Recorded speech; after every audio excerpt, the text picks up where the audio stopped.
BA प्रथम वर्ष के दर्शन शास्त्र के विद्यार्थियों का एक बार पुनः स्वागत है आज के इस वीडियो लेक्चर में।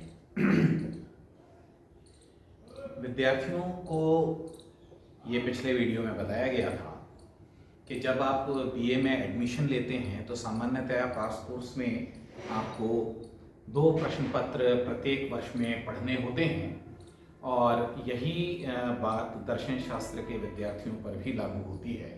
आपके 2 प्रश्न पत्र हैं जिसमें से पहला है भारतीय दर्शन और दूसरा है पाश्चात्य दर्शन। पाश्चात्य दर्शन के विषय में कुछ प्रारंभिक बातें मैंने आपसे अपने पिछले वीडियो में की हैं कि पाश्चात्य दर्शन किसको कहते हैं। उससे पहले भी मेरे कुछ वीडियोस हैं जिन मैंने उनका जिक्र किया था कि आप उनको YouTube पर देख सकते हैं, कॉलेज के चैनल पर देख सकते हैं।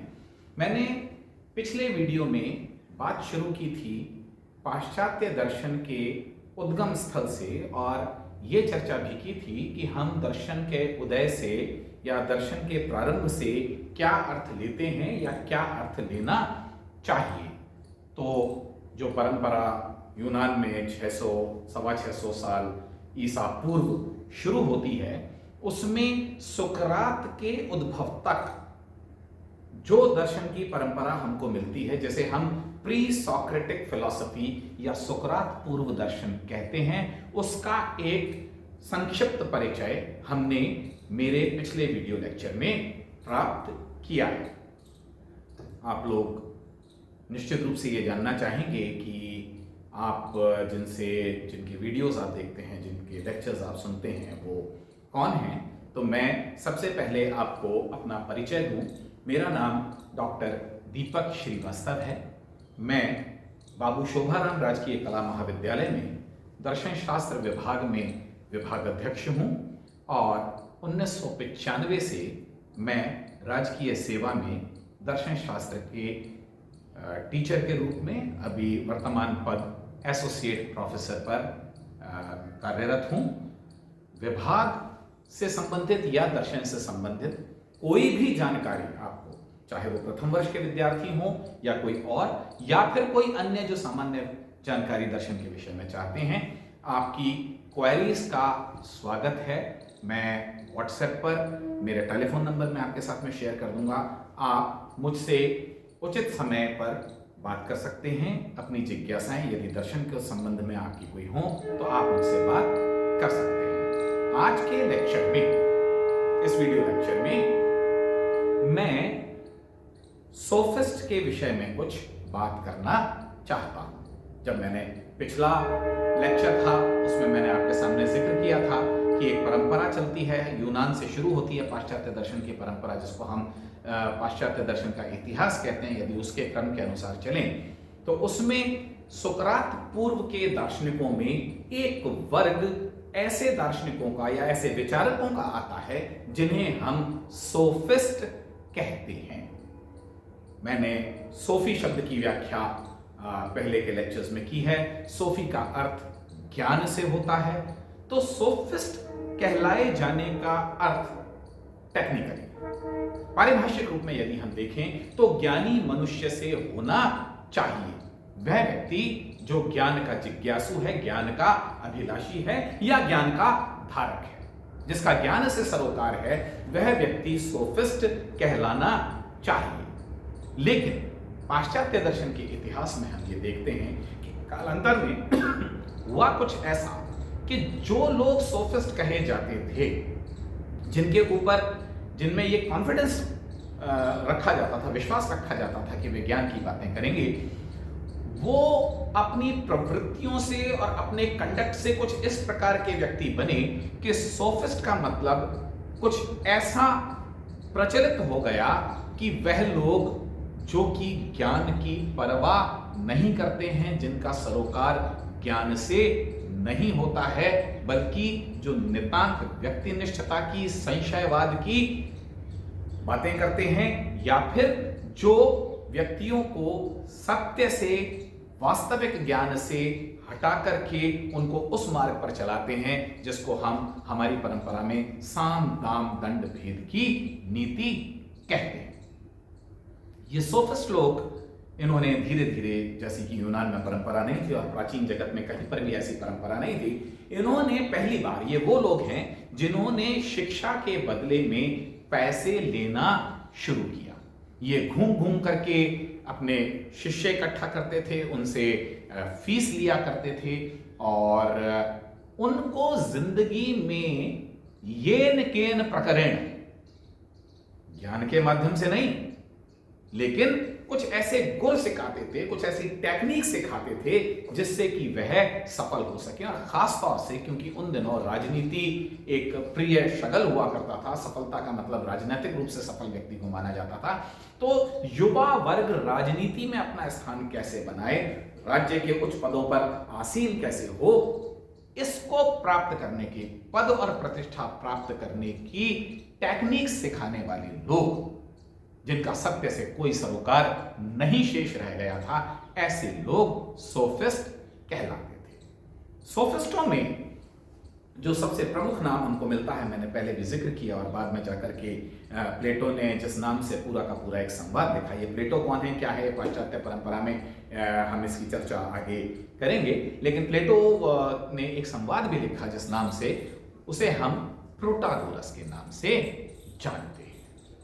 प्रोटागोरस के विषय में संवाद में ही यह सवाल उठाया गया कि भाई आप क्या करते हैं।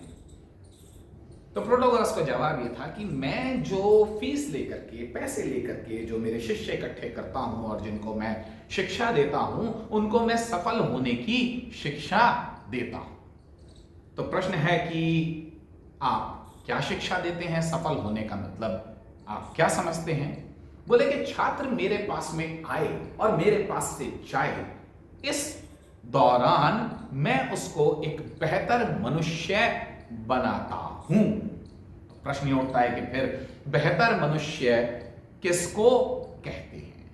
तो जो प्रोटागोरस की व्याख्या है बेहतर मनुष्य की, वो यह है कि वह व्यक्ति जो जिंदगी में सफल हो सके, अपने जीवन को ठीक तरीके से चला सके, कुछ इस प्रकार की चीजें सीख जाए बातचीत करने में, आर्ग्यू करने में, बोलने के तरीके में, कि वह अपने प्रतिद्वंदी को परास्त करके अपने लिए श्रेष्ठ स्थान बनाए। इसमें झूठ और सच, सत्य और असत्य, नीति और अनीति के लिए कहीं स्थान न था। क्यों नहीं था? क्योंकि प्रोटागोरस जैसे व्यक्ति का यह मानना था कि man is the measure of all things, मनुष्य समस्त वस्तुओं का मापदंड है। जो मनुष्य सही समझता है वही सत्य है।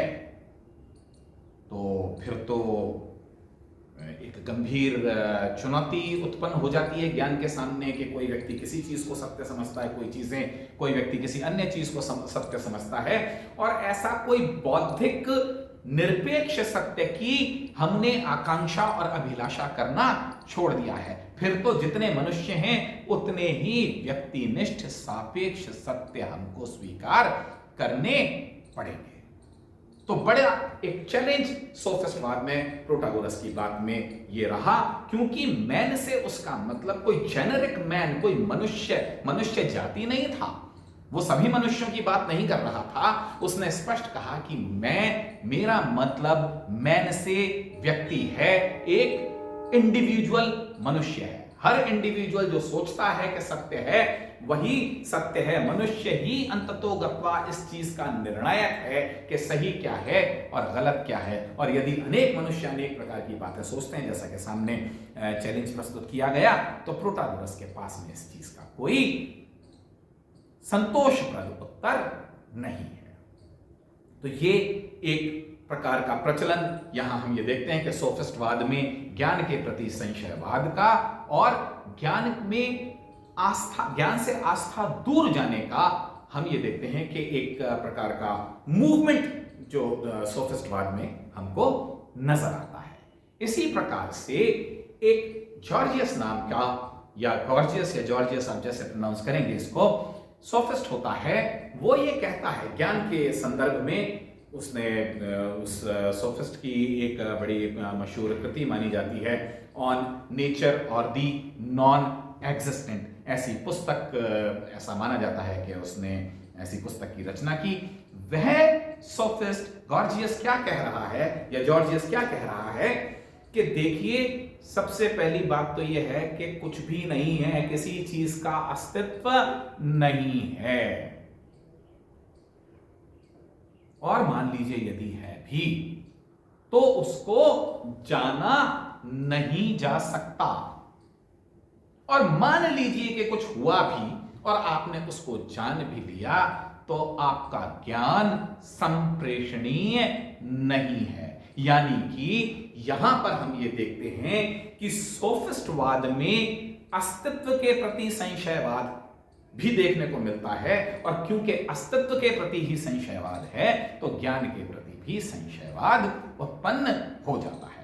दर्शन शास्त्र के विद्यार्थियों के लिए कुछ शब्द नए हैं, वो संशय या संशयवाद का अर्थ समझने में शायद उनको थोड़ी सी परेशानी हो, तो यहाँ पर मैं स्पष्ट करता चलूं कि संशय करना किसी चीज में विश्वास न करना, और संशयवाद का अर्थ ऐसी मान्यता जिसमें सभी प्रकार के विश्वास निरस्त कर दिए जाते हैं।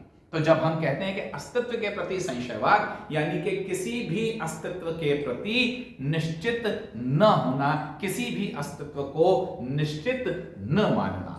और ज्ञान के प्रति संशयवाद का मतलब, जिसको हम टेक्निकली कहें, certain knowledge is not possible, निश्चित ज्ञान संभव नहीं है। तो इन महाशय ने क्या कहा, अस्तित्व के प्रति संशयवाद क्या है? पहली चीज तो उन्होंने कही कि कुछ नहीं है, और मान लीजिए कि यदि कुछ है तो उसको जाना नहीं जा सकता, और मान लीजिए कि कुछ हुआ भी और उसको आपने जान भी लिया तो उसका संप्रेषण नहीं किया जा सकता, वह दूसरे तक कम्युनिकेट नहीं किया जा सकता। इसी प्रकार से जो सोफिस्ट्स की परंपरा है उसमें हम एक अन्य नाम है थ्रेसीमैकस। थ्रेसीमैकस का नाम भी हम इसमें सम्मिलित करते हैं, क्योंकि थ्रेसीमैकस वो व्यक्ति है जो कम से कम पाश्चात्य जगत में जिसकी लाठी उसकी भैंस, अंग्रेजी में कहा गया माइट इज राइट, शक्ति ही उचित है, या शक्ति ही या बल ही न्याय है। और यहां पर किस प्रकार के बल की बात की जा रही है? यहां पर ब्रूट फोर्स की बात की जा रही है, बौद्धिक फोर्स की बात नहीं की जा रही है। ऐसा हम ये देखते हैं कि एक दौर आता है पाश्चात्य चिंतन में जहां पर जो परंपरा प्रारंभ हुई थी प्रकृति के प्रति कुछ मौलिक प्रश्न उठाने की, अस्तित्व के प्रति कुछ मौलिक प्रश्न उठाने की, कुछ जिज्ञासाओं की, वहां पर हम ये देखते हैं कि ये जिज्ञासाओं का दौर एक तरीके से खत्म हो जाता है। शिक्षा या शिक्षण एक पेशा बन जाती है, और जो पेशेवर शिक्षक हैं वो सत्य से या सत्य की खोज से, सत्य की जिज्ञासा से स्वयं को दूर करते चले जाते हैं, और अपने विद्यार्थियों को, अपने शिक्षार्थियों को वो जीवन में साम दाम दंड भेद की नीति सिखाते हुए प्रतीत होते हैं। तो ऐसे दौर को हम सोफिस्ट्री या सोफिस्टवाद कहते हैं। Thank you.